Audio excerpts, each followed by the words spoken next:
마태복음 6장 9절 한 절입니다. 같이 한 목소리로 읽도록 하겠습니다. 함께 읽습니다. 시작. 그러므로 너희는 이렇게 기도하라. 하늘에 계신 우리 아버지여, 이름이 거룩히 여김을 받으시오며. 아멘. 네, 우리가 이제 지난주부터 계속해서 주기도문에 대해서 계속 말씀을 나누고 있습니다.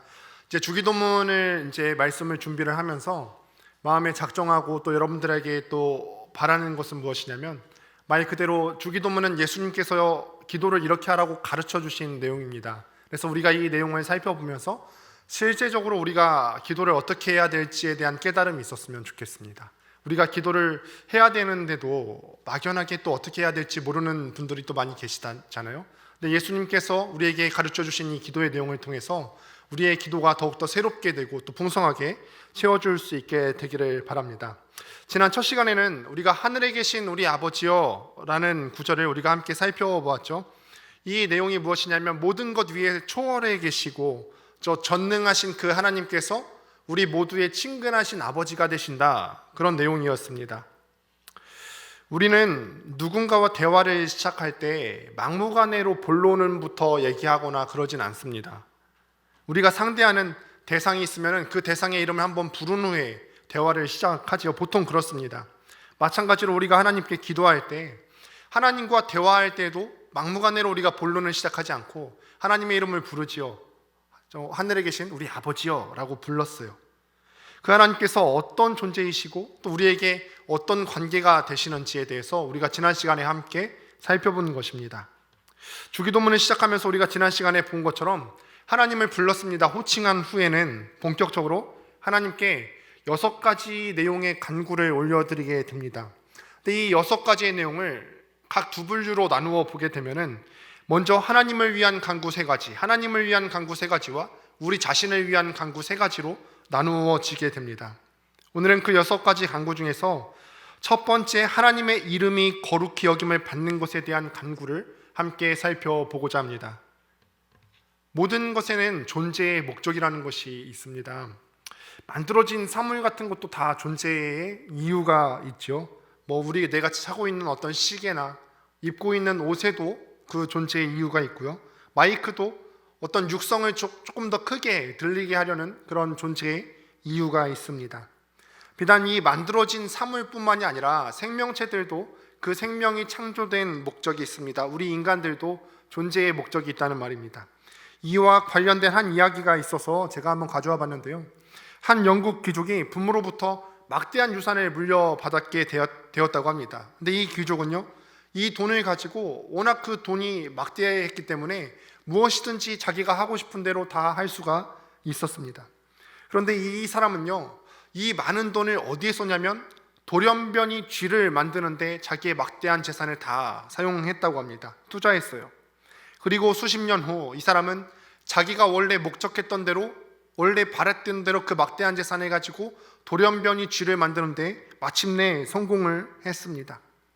그런데 이 일은요, 어느 면에서 보더라도 무익한 일이지요. 귀족은 수많은 돈과 또 시간과 노력을 투자해서 자기가 원했던 것을 성취해냈지만, 이것을 돌연변이 쥐를 위해서 자기의 모든 인생을 바쳤지만, 무엇인가 또 개인 스스로도 특별한 일을 했다는 어떤 만족감을 얻었지만, 그 돌연변이 쥐는 우리 인류에게 아무런 유익도 가져다 주지 않았죠. 우리들도 마찬가지죠. 자신만의 목적, 자신만의 만족만을 위해서 살다 보면요, 이 귀족과 같은 오류를 우리가 범할 수 있게 된다는 것입니다. 여러분들도 각기 다 여기에 존재하고 계시는데 단 한 사람도 그 존재 이유가 없는 사람이 없어요. 여러분들의 존재의 이유가 무엇이라고 생각하십니까? 여러분은 무엇 때문에 그렇게 열심을 내서 살고 계십니까? 당신이 정말로 여러분들이 열정을 내고 있는 것은요, 진짜 가치 있는 일인지 한번 질문해 보시기를 바랍니다. 아더 밀러의 희곡 어느 세일즈맨의 죽음이라는 책에서 주인공으로 나오는 윌리 로만은요, 생의 목표가 무엇이냐면 장사를 크게 하는 것이래요. 장사를 크게 하고 모든 사람이 자기 자신을 좋아하게 만드는 것, 또 자기 자식들이 자기의 발자취를 뒤쫓아오게 하는 것, 이 3가지가 자기 생의 목표였다고 합니다. 그러나 이런 자기의 꿈은 하나하나 산산조각이 나게 됩니다. 먼저 직장을 잃게 되었고요, 다음에는 매우 실망스럽게도 자기 자식들을 하나같이 믿지 못하게 되는 상황에 빠졌습니다. 이 원리는 마침내 절망에 빠져서 자살을 합니다. 이 희곡은요, 그의 무덤가에서 한 아들이 하는 말로 끝납니다. 아버지는 잘못된 꿈을 가졌습니다. 그분은 자신이 누군가를 끝까지 몰랐습니다 라는 독백으로 이 이야기가 끝이 나게 됩니다. 잘못된 생애의 목표, 어떤 잘못된 인생의 목적, 헛된 꿈들은요, 살고 있는 그 삶을 절망으로 이끌어가게 돼요. 우리의 모든 수고가 우리를 지으신 하나님과 무관할 때요, 정말 그 인생 자체가 다 헛되고 무의미하게 된다는 것이에요.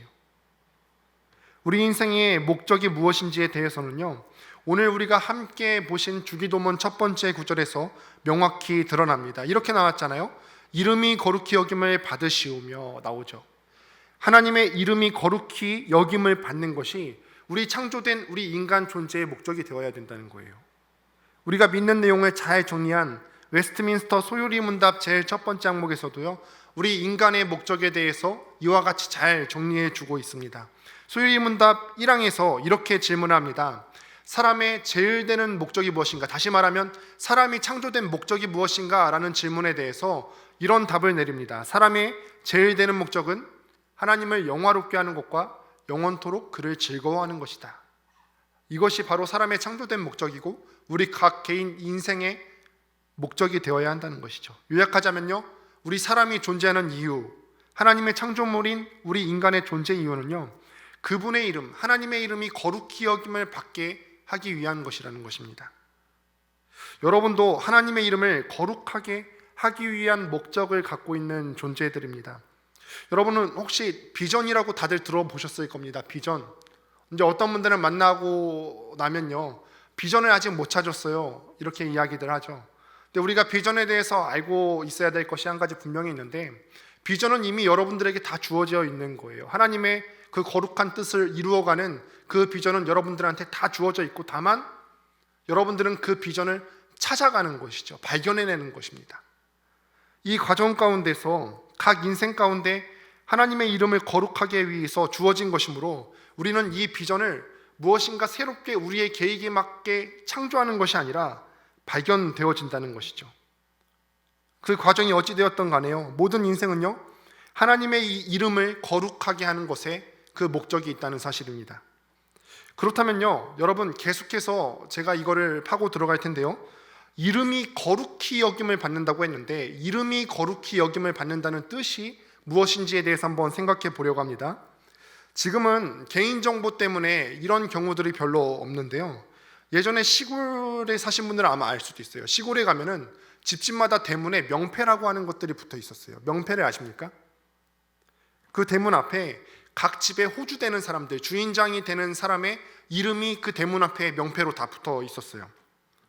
제가 아직도 기억에 남는 한 가지 있는데, 제가 초등학교에 다닐 적에 어느 한 집을 지나면서 명패를 보고서 그냥 무의식적으로 그 명패가 있으니까 그걸 보고 읽었어요. 누구 김뭐뭐 이렇게 읽었습니다. 그런데 제가 그 명패를 읽고 있을 적에 그 집에서 마침 한 아주머니가 나오시면서 저를 나무라시는 거예요. 남의 집 어른 이름을 그렇게 함부로 부르는 거 아니다 하면서 막 나무라시는 겁니다. 그때는요, 제 어린 마음에 이런 생각이 들었어요. 야, 이름 적힌 거 읽는 걸 가지고 그렇게 화를 낼 일인가 싶었는데요, 제가 이제 시간이 지나고 나서 이제는 알겠지요. 제가 이름을 읽은 것은요, 단순히 거기 명패에 적힌 글자를 읽은 게 아니죠. 이것을, 글자를 읽은 것을 넘어선 일이었다는 거예요. 그렇기 때문에 그 아주머니가 저한테 화를 낸 거는 그만한 이유가 있었다는 거죠. 이름에는요, 그 한 사람의 정체성이 담겨 있죠. 그리고 그 존재 자체를 부르는 일입니다.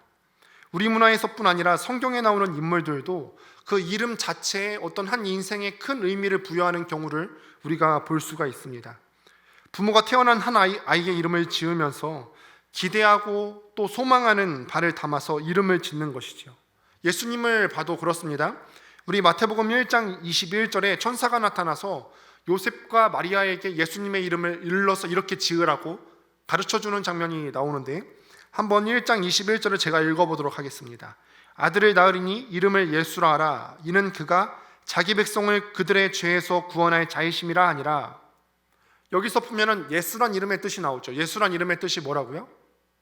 자기 백성을 그들의 죄에서 구원할 자, 구원자라는 뜻을 갖고 있죠. 이 구원자라는 그 이름의 뜻 자체가 예수라는 그 한 인물, 예수님의 정체성이 되는 거죠.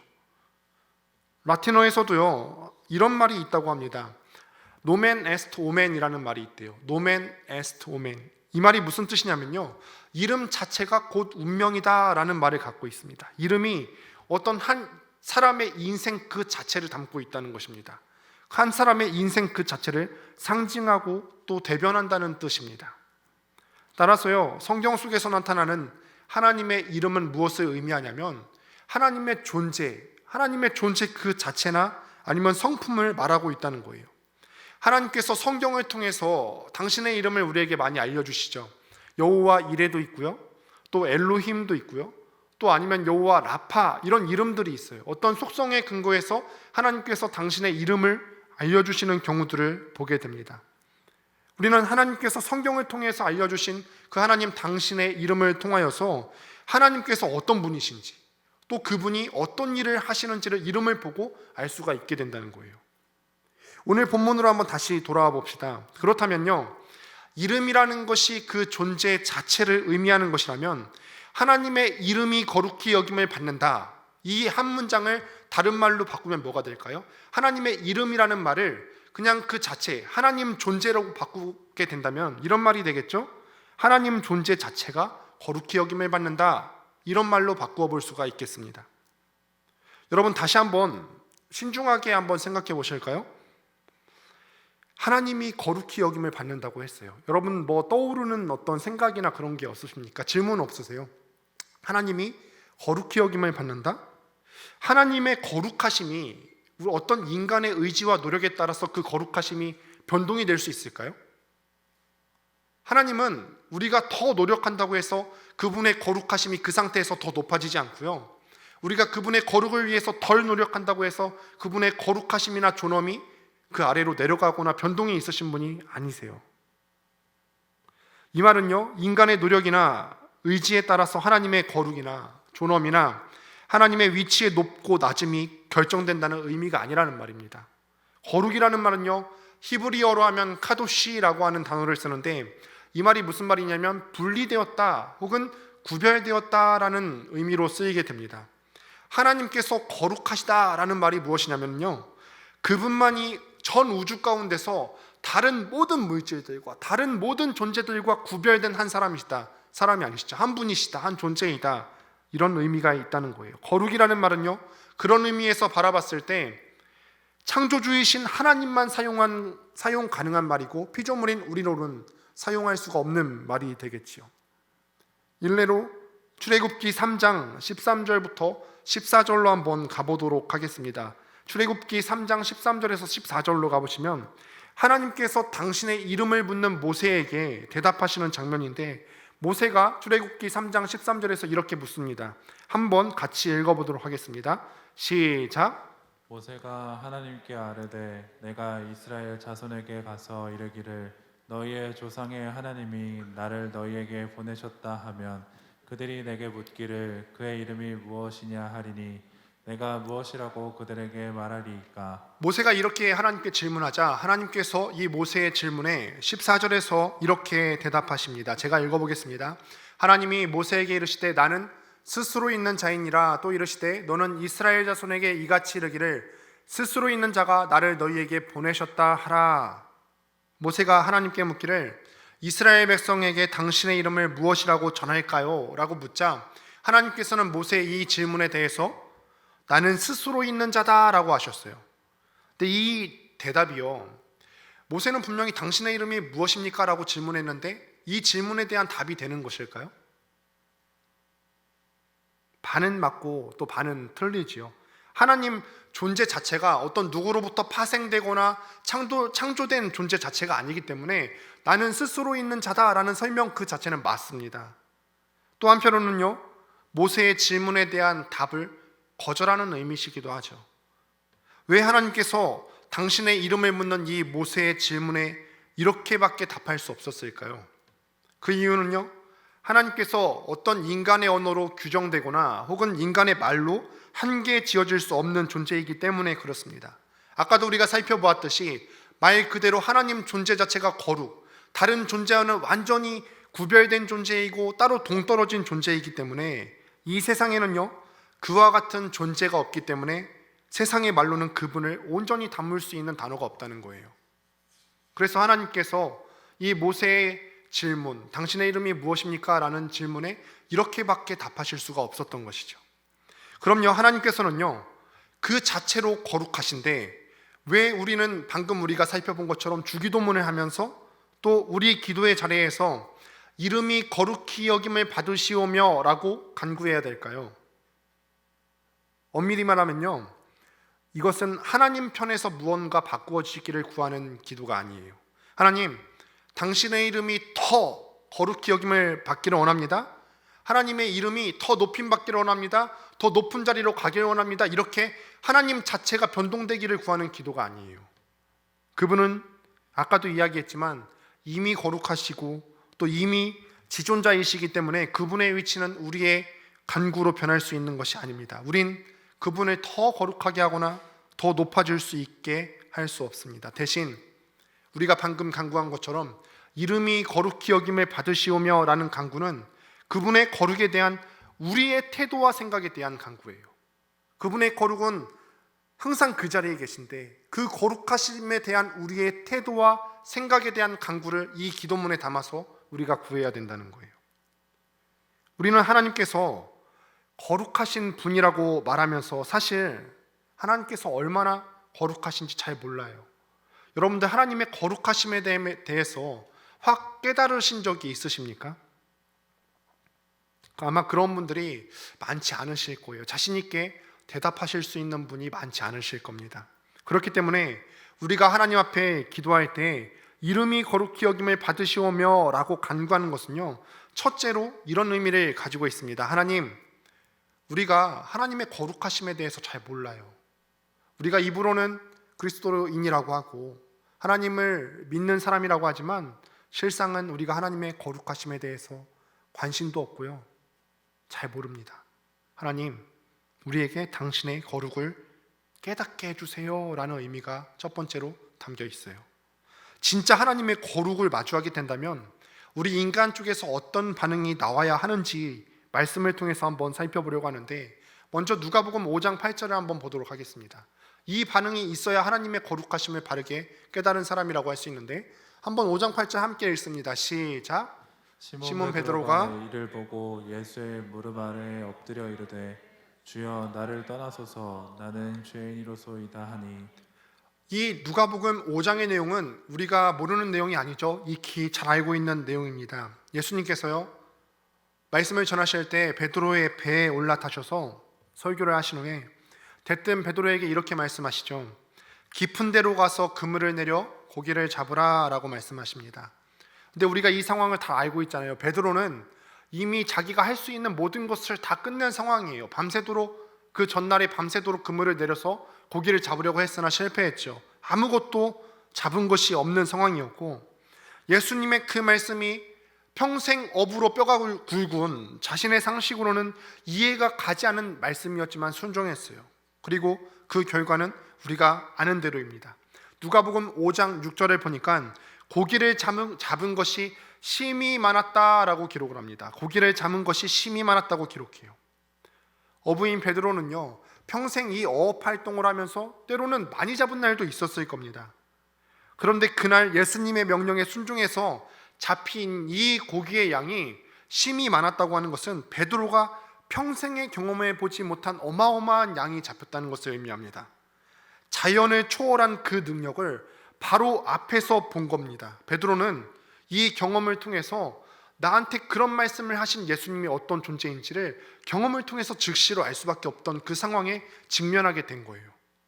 이분은 그냥 내 배에 올라타서 설교를 전하시는, 그냥 말씀 전하시는 랍비 정도가 아니구나. 우와, 이 고기 잡힌 양을 보니까 이분은 그냥 선생 정도가 아니야. 그냥 좀 뛰어난 정도가 아니라 이분은 창조주다. 바로 깨닫게 된 거죠. 우리 같으면요, 창조주 하나님을 만난다고 하면은 어떤 반응을 보일까요? 그냥 마냥 하나님을 만나니 얼마나 좋겠어요. 하나님과 교제할 수 있으니 얼마나 좋겠습니까? 그런데 실제로요, 이 창조주를 맞닥뜨린 인간의 반응이 그렇지 않았다는 거예요. 방금 전 읽은 대로 베드로가 이렇게 말하는 거예요. 주여, 나를 떠나소서, 나는 죄인이로소이다. 베드로는요, 자신이 빛 대신 주님 앞에 있기 전에는 그 빛이 자신의 모습을 투영하기 전까지는 자기가 얼마만큼 큰 죄인인 줄 모르고 살았어요. 그러다가 흠없고 완전하신 그분의 거룩 앞에 서보니까 자기는 정말 죽을 수밖에 없는 죄인임을 그 자리에서 바로 깨닫게 된 것이죠. 그래서 예수님더러 요청한 겁니다. 주여, 나를 떠나소서, 나는 죄인이로소이다. 검고 더러운 얼룩이 마치 흰 도화지 위에서 도드라지게 보이는 것처럼 예수님, 빛 자체이신 그 예수님께서 그 거룩 앞에서 자신의 모든 추하고 더러운 모습들이 낱낱이 드러나게 되는 것입니다. 이것이 하나님의 거룩을 본 인간의 솔직한 반응입니다. 어디 베드로만 그럴까요? 이번에는 이사야 6장으로 가보도록 하겠습니다. 이사야 6장 5절을 한번 같이 읽어보도록 하겠습니다. 이사야 선지자의 반응입니다. 시작. 그때 내가 말하되 화로다 나여 망하게 되었도다. 나는 입술이 부정한 사람이요 나는 입술이 부정한 백성 중에 거주하면서 만군의 여호와이신 왕을 배웠음이로다 하였더라. 똑같은 상황이죠. 이사야 선지자가 하나님을 마주합니다. 그랬더니 보이는 반응이 베드로와 크게 다르지 않습니다. 거룩하신 그 하나님 존재를 마주하게 되니까 자기의 죄인됨이 더 분명하게 부각되어 나타나는 거예요. 여러분, 이사야 선지자 아닙니까? 그래도 성경에 나오는 참 위대한 선지자예요. 그런 분이 실제로 죄가 많았다고 하면 우리보다 더 많았겠어요? 그런데 이 거룩하다고 하는, 그 대단하다고 하는 선지자도 거룩하신 하나님 존전에 서보니까 자기가 죽을 수밖에 없는 죄인이라는 사실을 깨닫게 되었다는 거예요. 또 한 사람의 예만 더 찾아보겠습니다. 이번에는 누가복음 18장 13절입니다. 예수님께서 바리새인과 세리의 경우를 비유로 드시면서 세리가 하나님 앞에서 보이는 반응에 대해서 말씀하시는데 13절 말씀 한번 같이 읽어보도록 합니다. 시작. 세리는 멀리 서서 감히 눈을 들어 하늘을 쳐다보지도 못하고 다만 가슴을 치며 이르되 하나님이여 불쌍히 여기소서 나는 죄인이로소이다 하였느니라. 여러분, 하나님의 거룩하심을 마주하는 사람들은 이런 태도를 누가 가르쳐주지 않아도 보일 수밖에 없다는 거예요. 다시 한번 묻습니다. 여러분들, 하나님 거룩하심에 대해서 알고 계십니까? 아니면 최소한 그 거룩하심을 알려달라고, 깨닫게 해달라고 간구해 보시기라도 하셨습니까? 이것이 우리의 현 주소예요. 우리의 기도의 수준의 주소라는 겁니다. 우리가 하나님의 거룩을 구해야 됩니다. 그렇게 해서 하나님의 거룩을 깨닫게 되었을 때 우리도 동일하게 이런 반응을 보여야죠. 하나님 거룩하신 존전에 섰을 때 감히 서서 눈을 들어서 하늘을 쳐다보지도 못하는 거예요. 사람들은요, 당시 바리새인이 하나님을 잘 알고 있는 존재라고 생각했어요. 그들은 우리가 봤을 때는 그렇게 악한 일도 하지 않았고요, 또 금식했고 11조도 잘 냈던 사람들입니다. 그러나 예수님께서는 누가복음 18장 14절에서 바리새인이 아닌 하나님의 거룩하심과 자신의 죄인됨을 분명하게 깨달았던 세리가 하나님 앞에 의롭다 하심을 받았다고 그렇게 평가하십니다. 여러분은 어느 자리에 서 계십니까? 달마다 예배 자리에 나오시죠. 여기에 나오신 분들은 또 얼마나 큰 용기를 내셨습니까? 또 소득의 11조를 드리지만 하나님의 거룩하심에 대해서는 전혀 마주하지 못한 바리새인의 자리에 혹시 있진 않으십니까? 그러니 우리가 이름이 거룩히 여김을 받으시오며 라고 기도할 때 우리가 하나님 앞에 간구하는 것입니다. 당신의 거룩하심을 우리가 깨닫게 해주세요. 그 겸손한 마음을 달라고 우리가 간구해야 한다는 것입니다. 또 둘째로요, 이름이 거룩히 여김을 받으시오며 라는 간구는요, 하나님의 거룩하심처럼 우리도 거룩한 삶을 살겠다는 결단이 들어가 있는 간구의 내용입니다. 구약 성경에 보면은 하나님의 이름과 동의어로 쓰이는 한 단어가 있습니다. 그것은 바로 영광이라는 단어입니다. 출애굽기 33장 18절에서 19절 상반절까지를 한번 보도록 하겠습니다. 함께 읽어봅니다. 시작. 모세가 이르되 원하건대 주의 영광을 내게 보이소서. 여호와께서 이르시되 내가 내 모든 선한 것을 내 앞으로 지나가게 하고 여호와의 이름을 내 앞에 선포하리라. 네, 분명히 모세가 하나님께 요청하는 것은 주의 영광을 보여달라고 했어요. 하나님의 영광을 보여달라고 했는데 하나님께서 모세에게 보여주신 게 뭐라고 했죠? 모세 앞에서 선포하시겠다고 하는 것은요, 여호와의 이름입니다. 주의 영광을요, 여호와의 이름과 같은 뜻으로 동의어로 사용하고 있는 것입니다. 또 시편 102편 15절을 보면요, 이렇게 기록하는데 제가 한번 읽어보도록 하겠습니다. 이에 문 나라가 여호와의 이름을 경외하며 이 땅의 모든 왕들이 주의 영광을 경외하리니.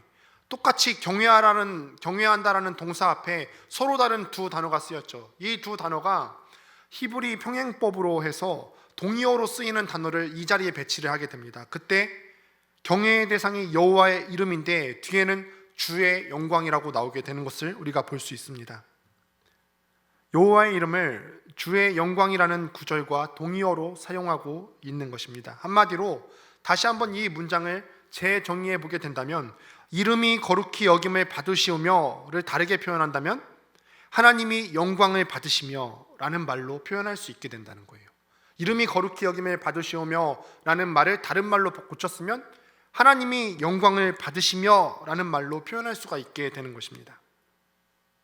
여러분, 영광이라는 단어가 어떤 의미를 갖고 있습니까? 영광. 저도 제 이름이라서 이거에 대해서 숱하게 놀림을 받았는데요. 영광이라는 단어는요, 한 존재가 가지고 있는 탁월함 또는 뛰어남을 가리키는 단어가 영광이라는 단어 가운데 내포되어 있어요. 예를 들어서 김연아 선수 여러분들 다 아시죠? 그 김연아 선수의 영광, 그 선수로서의 영광은 어디에서 발휘가 됩니까? 빙판 위에서 선보이는 김연아 선수의 기술과 공연에서 그녀의 영광이 드러나지요. 또 한국인 최초로 쇼팽 콩쿠르에서 우승한 피아니스트 조성진 씨를 아십니까? 이 조성진 씨의 탁월함, 그의 영광은 어디에서 드러날까요? 그가 피아노 건반 위에서 그의 두 손이 아름다운 선율을 연주할 때 피아니스트 조성진 씨의 영광이, 탁월함이 드러나게 됩니다. 그렇다면요, 여러분, 하나님이 영광을 받으셔야 되는데 하나님의 영광은 언제 드러날까요? 그분의 최고의 연주이자 최고의 걸작품인 우리의 삶을 통해서 드러난다는 거예요. 창조하신 그분의 모습을 닮아서 거룩한 삶을 살기로 애쓰고 결단하는 우리의 삶의 자세를 통해서 우리를 창조하신 그 하나님의 영광이 드러나게 된다는 사실입니다. 그분께서 원하시는 우리의 삶의 자세는 분명히 베드로전서 1장 15절에서 드러나는데 이렇게 기록합니다. 제가 읽어보겠습니다. 오직 너희를 부르신 거룩한 이처럼 너희도 모든 행실에 거룩한 자가 되라. 여기서 우리가 거룩이라고 하는 것은요, 겉으로 어떤 그럴싸해 보이는 것을 의미하지는 않습니다. 우리는 거룩이라고 하면은 아까 언급했던 바리새인처럼 모든 계명에 충실한 사람, 겉으로 보여지는 모습만을 떠올리기 쉽습니다. 그러나 여러분이 살아내야 될 거룩이 무엇일까요? 분명히 여러분들의 거룩한 삶을 통하여서 하나님이 영광을 받으시고, 하나님이 영광을 받으시는 것이 그분의 이름이 거룩히 여김을 받는 거라고 했는데, 여러분들이 살아내야 될 거룩이 무엇입니까? 한자로 거룩을 표현할 때 거룩할 성자를 쓴다고 합니다. 저도 한자를 잘 알지는 못하지만 어떤 목사님께서 거룩할 성자에 대해서 설명하시는 글귀를 보고 제가 한번 가져와 봤는데 한번 띄워보실까요? 네, 한자를 혹시 잘 아세요? 근데 이거를 한자를 다 분리해서 보면은 여러분들 쪽에서 봤을 때 왼쪽 상단에 있는 게 귀 이자라고 합니다. 귀 이자. 그리고 오른쪽에 있는 거는 무슨 글씨죠? 입구라고 아시기 쉬우실 텐데, 상형 문자를 연구하는 사람들에 의하면은 이것이 입구자를 의미하는 것이 아니라 어떤 예전에 신 앞에 제사를 드릴 때 신께 간구하는 의미에서 충문을 담아놓은 그릇 있잖아요. 그 그릇을 의미하는 단어에서 그게 이제 비읍자 모양이 되는데, 비읍자 모양에서 양 귀가 떨어져 나간 것이 바로 이와 같은 형태를 띠게 되었다고 합니다. 그러니까 한마디로 뭐냐면 듣는 거예요. 듣고서 하나님께 간구하는 그런 의미가 있는 거죠. 신의 뜻을 묻기 위해서 이렇게 담아놓았던 이 상형 문자의 의미를 종합해 봤을 때 거룩의 의미가 무엇이냐면 우리가 먼저 하나님의 뜻에 귀를 기울이고 그 뜻이 내 삶을 통해서 실현되도록 하는 삶, 이게 거룩이라는 의미에 담긴 내용입니다. 우리는요, 날마다 하나님의 뜻이 무엇인지에 대해서 관심을 가져야 돼요. 하나님의 뜻이 무엇인지에 대해서 날마다 살펴봐야 되고요, 말씀과 기도를 통해서 날마다 하나님께 여쭈셔야 됩니다. 우리를 향하신 하나님의 뜻은요, 어떻게 알 수 있다고요? 기도와 말씀을 통해서 알 수가 있다는 거예요. 이렇게 하나님의 뜻을 알고 순종하는 삶이 바로 우리가 살아내야 되는 거룩한 삶이고, 이 삶을 통해서 하나님께서는 영광 받으시고 또 그분의 이름이 이 삶을 통해서 거룩히 여김을 받게 된다는 사실입니다. 사랑하는 여러분, 우리가 말씀을 마무리하려고 합니다. 주기 도문에서 우리가 첫 번째 간구, 이름이 거룩히 여김을 받으시오며 라고 기도할 때 우리는 하나님의 거룩하심을 깨달아 알게 해달라고 간구해야 돼요. 여러분들의 현재 주소를 확인하시길 바랍니다. 나는 하나님의 거룩하심에 대해서 얼마나 알고 있는지, 혹은 그 거룩하심에 대해서 사모하고자 하는 마음이 있는지, 사모함이 있는지를 먼저 체크해 보십시오. 그렇지 못했다면 정말 우리가 다시 한번 우리의 무릎을 꿇고 하나님 앞에 당신의 거룩을 사모하게 해달라고 그 마음을 간구해야 될 줄로 믿습니다. 또 두 번째로는 그분이 영광 받으시도록, 그분의 이름이 높임을 받으시도록 우리가 거룩한 삶을 살기를 결단해야 합니다.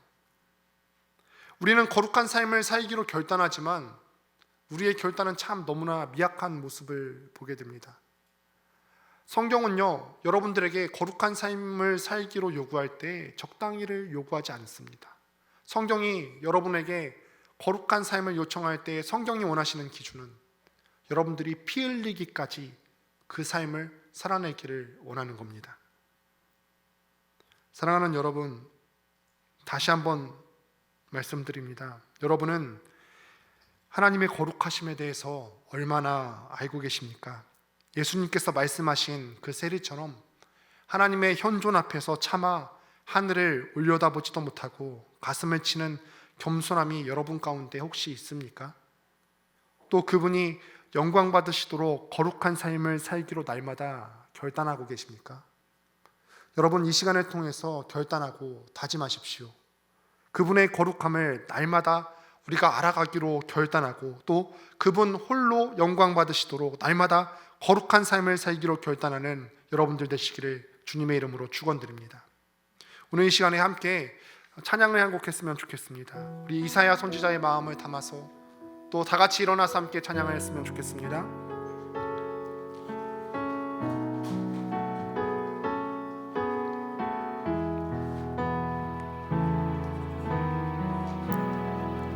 주께서 높은 보좌에